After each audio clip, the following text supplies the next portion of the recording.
tersesat di gurun.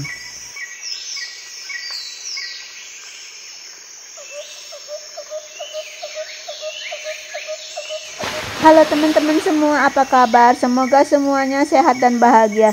Di video kali ini saya mau berbagi tentang kisah nyata bapak angkat saya yang dari New Zealand tersesat di gurun.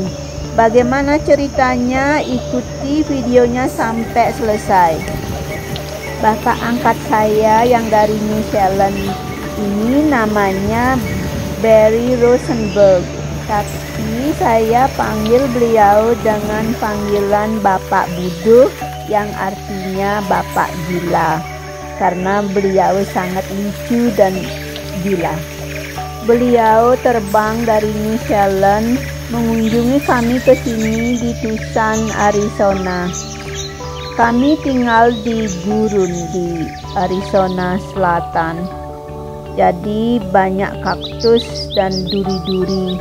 Berbeda dengan tempat tinggalnya beliau di New Zealand, beliau tinggal di pantai yang panjangnya sekitar 11,5 km. Kalau kami tinggal di dekat Saguaro National Park, jadi dipenuhi dengan saguaro dan kaktus-kaktus yang berduri. Sangat berbeda dengan tempat tinggalnya beliau yang di New Zealand. Pak angkat saya ini adalah seorang jurnalis dan juga penulis buku. Ini dua contoh buku yang beliau tulis. Di dalam kedua buku ini ada menyinggung tentang saya juga di dalamnya. Selama beliau di sini, beliau suka jalan-jalan, membaca dan menulis, karena memang itu tiga hal yang beliau suka, itu adalah hobinya. Beliau sudah berumur 80 lebih, tapi beliau tetap rajin jalan-jalan pagi dan sore hari. Cuaca di gurun sangat panas dari jam 10 pagi sampai jam 4 sore, walaupun musim dingin sudah di ambang pintu. Seperti biasa beliau jalan-jalan pagi dan sore hari. Kali ini beliau berjalan di belakang rumah pada sore hari. Beliau memang menyadari, merasa takut dan khawatir tersesat dimanapun beliau berada di dunia ini. Beliau memang punya kebiasaan sering tersesat karena tidak tahu arah.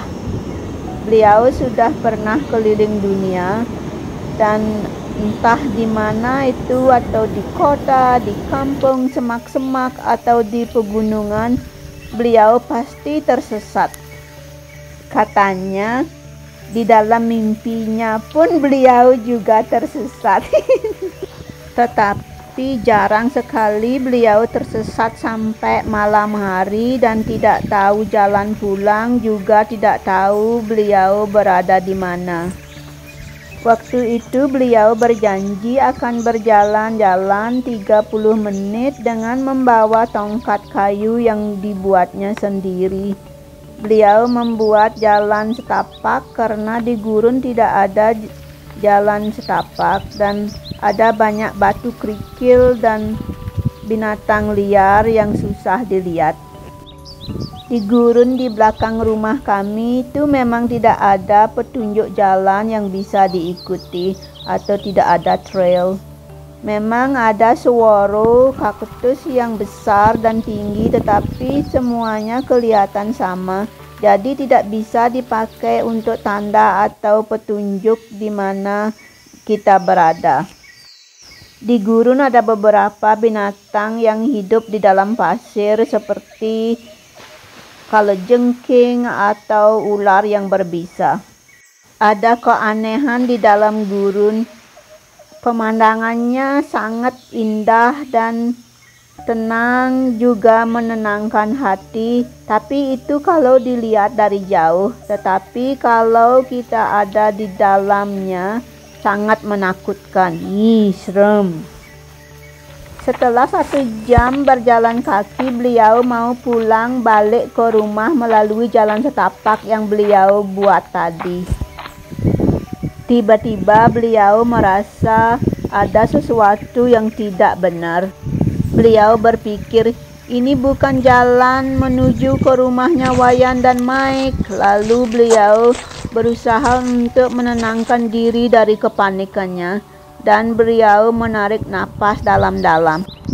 Lalu beliau berpikir, kalau saja saya memeluk agama, pasti saya akan berdoa, tetapi saya tidak memeluk agama karena saya adalah ateistik, jadi tidak berdoa. Tetapi apa yang harus saya lakukan, gitu beliau berpikir. Kembali ke arah yang tadi atau lanjut ke arah depan? Matahari sudah semakin redup di ufuk barat. Waktu beliau pergi tadi udaranya masih panas. Sekarang semakin dingin. Beliau hanya berpakaian kaos tipis dan celana yang tipis juga. Tidak membawa air dan tidak membawa HP. Walaupun beliau membawa HP, tetapi beliau akan tetap tidak akan tahu beliau ada di mana. Beliau masih tetap berdebat di dalam hatinya. Beliau tidak melihat ada jejak manusia atau bangunan rumah di sekitarnya. Beliau hanya bisa membayangkan kalau saguaro kaktus yang besar dan bertangan banyak itu bisa memberi petunjuk jalan kemana beliau harus berjalan. Beliau jadi menghayal dan berpikir yang bukan-bukan. Cuaca semakin dingin, beliau berpikir saya bisa mati membeku di sini begitu. Hari semakin gelap, semua binatang yang tersembunyi di siang hari akan keluar di malam hari. Memang benar mereka akan menghindari manusia, tetapi mereka kan harus makan karena lapar dan mereka akan menyerang kalau mereka marah, terutama binatang ular yang berbisa yang berdering itu. Begitu pikirnya beliau. Sangat menakutkan, tetapi beliau masih tetap berpikir keras apa yang harus dilakukan. Apakah harus mengucapkan mantra agar binatang-binatang yang kecil dan besar itu sayang pada beliau? Begitu pikirannya. Berkali-kali beliau terpleset dan tersandung batu dan duri-duri kaktus yang berserakan di tanah. Sambil berjalan beliau terus mencabuti duri-duri di baju, celana, dan kakinya. Hari semakin gelap dan hitam. Malam hari di gurun kaktus sangat seram sekali. Sekali-sekali ada suara di sekeliling, selebihnya sunyi senyap. Dan kadang-kadang ada suara yang aneh yang tidak bisa beliau lihat. Suara apa itu yang sebenarnya? Burung hantu sudah mulai berbunyi. Kadang-kadang ada suara tangisan atau lolongan serigala atau apa itu. Membikin bulu kuduk merinding dan beliau mulai membayangkan ada sambi melompat keluar dari belakang saguaro kaktus dengan wajahnya yang keriput penuh dengan duri-duri kaktus dan meminta rokok. Ih, serem. Sudah pasti itu akan menakutkan kalau itu benar-benar terjadi. Untung bulannya mulai terbit di ufuk timur, cukup menerangi jalan setapak yang ada di depan beliau. Tetapi beliau belum memilih mau ke arah mana karena beliau tidak tahu pasti jalan ini menuju ke mana. Begitu beliau masih berpikir dan berdebat dengan dirinya sendiri. Sampai akhirnya beliau bilang pada dirinya sendiri, berhenti mengeluh, berhenti menyalahkan diri sendiri begitu, dan jalan terus gitu. Beliau bilang ini mungkin akan menjadi sejarah hidupnya.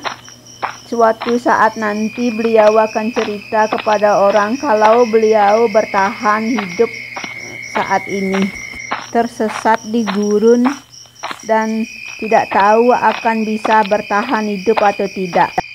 Setelah 30 menit beliau berjalan, akhirnya beliau mendengar ada suara yang berbeda. Lalu beliau berhenti untuk mendengarkan suara itu dengan seksama. Kemudian jalan lagi, dan beliau berpikir mudah-mudahan suara ini adalah suara yang saya pikirkan dan saya harapkan begitu. Suara itu semakin dekat.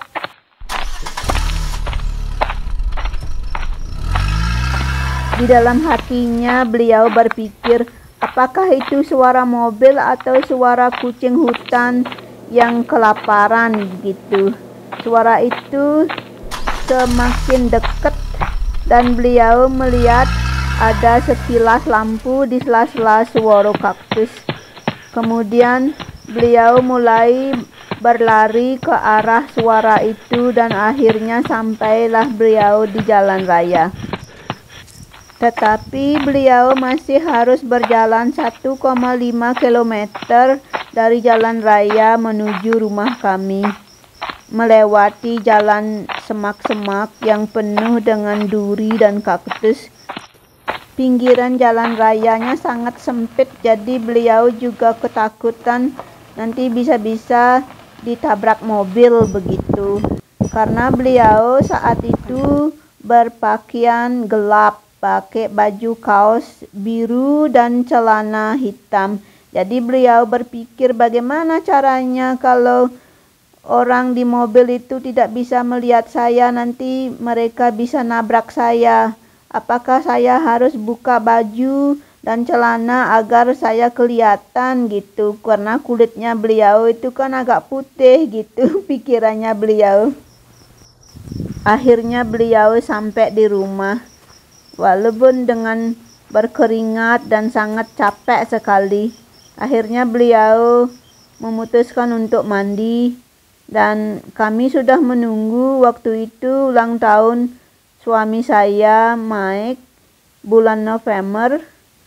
Kami mengundang beberapa teman suami saya itu untuk ikut merayakan ulang tahunnya.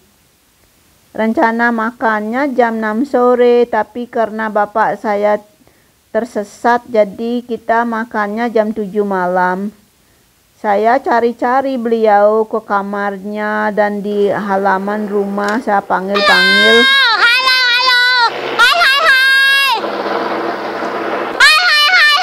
Tetapi beliau tidak ada. Ternyata beliau itu tersesat di tengah hutan. Kami tidak tahu. Kalau kita jalan-jalan di gurun itu kita harus hati-hati, karena di dalam gurun itu ada banyak kaktus, terutama jumping kaktus gitu, ada choya, ada saguaro, dan ada batu-batu, dan kelihatan semuanya sama. Jadi kita tidak tahu kita ada di mana, kecuali kita sudah tahu tempatnya itu dengan baik. Banyak sekali tamu-tamu kami yang tersesat di gurun, tapi cuma ada beberapa saja yang tersesat sampai malam seperti bapak saya ini. Karena beliau itu biasanya jalannya di pantai yang luas, yang bersih gitu, tidak ada pohon, tidak ada rumput-rumput, dan jadi beliau itu bisa melihat dengan luas. Dan beliau sudah tinggal di sana selama 40 lebih, jadi beliau sudah hafal dengan keadaannya di sana. Tetapi kalau di gurun itu memang agak susah, walaupun mereka sudah sering jalan-jalan di gurun, tapi kadang-kadang juga tetap tersesat. Semoga video ini bermanfaat. Nanti kalau teman-teman jalan-jalan di gurun harus hati-hati. bikin tanda di mana belok gitu agar tidak tersesat. Dan harus ingat bawa air yang banyak. Terima kasih sudah menonton. Sampai jumpa di video berikutnya. Dadah.